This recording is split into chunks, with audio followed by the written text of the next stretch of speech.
Number 2, do you drink your water? Do you gulp it down? Now that might be very, very wrong. You see, when you're thirsty, okay, you drink very, very fast because your body is like, I want water now. I want water now. And so we start gulping it down. But when you gulp things down, including water, what happens to your digestion? It slows down. Now, if you're deficient in minerals, you're going to have a hard time absorbing water.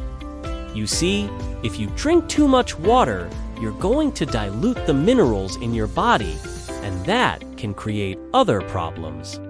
So it's really about finding that balance of drinking enough water throughout the day to keep yourself hydrated, but not too much. And I think drinking water with meals is a great way to kind of figure out how much water you should drink. So if you drink, let's say, half a glass of water with each meal, that's going to give you a good idea of how much water you need. Of course, you can drink more water than that, but if you start drinking a lot more water, okay, just make sure you also increase the minerals in your diet. And this is why a lot of people are always thirsty. So I put up a very interesting video on water that you should check out. I put it up right here. They drink a lot of water, but yet they're always thirsty. Why? Because they don't have the minerals inside the cells.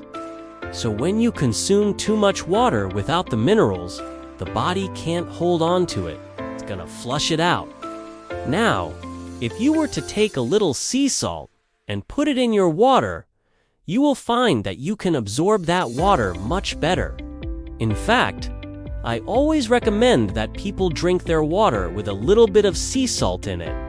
So when you drink your water, especially if it's very, very cold, or you add ice cubes, that sends a signal to your body to slow down the digestive process. Okay, so instead of drinking your water, what you want to do is you want to eat your water, okay? You want to take your time. You want to actually enjoy your water. The Japanese have a very unique way of drinking their water.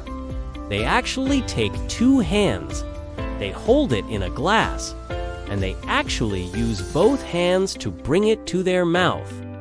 And before they drink, they actually look at the water.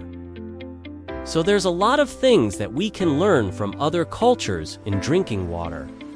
So when you eat your water, so to speak, when you take your time with your water, you're helping your digestion and your body absorbs the water much better. So make sure you don't just drink your water. Eat your water. Enjoy your water. Drink your water slowly. That's the first thing. All right? No. 3. This one is very, very important. When was the last time you actually checked the quality of your water? Now, if you're drinking tap water, there's a good chance that you may be consuming some level of fluoride, okay? Now, depending on where you live, it could be a little bit more, it could be a little bit less, okay? There's different levels of fluoride in the water supply.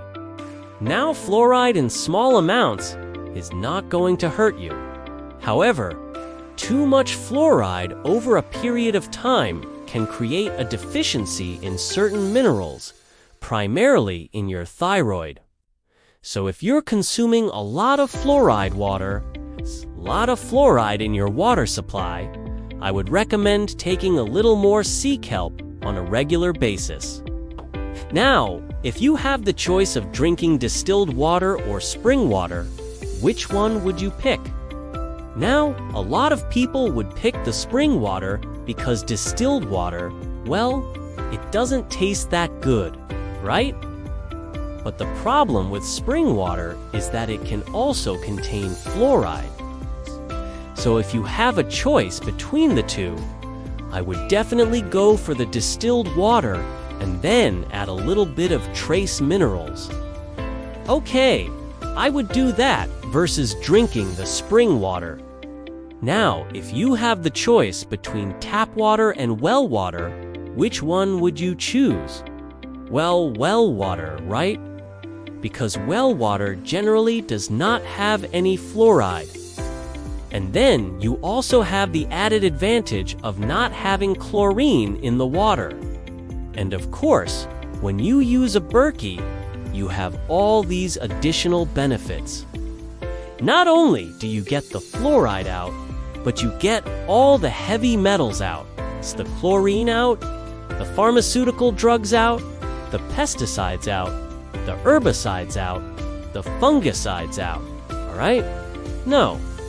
For do you know that your body needs minerals to absorb water? All right, okay, now, the last point that I want to bring up is that you need to drink enough water throughout the day, but not too much. Now, since we're on the topic of water, there's a lot of other things that you should know about water.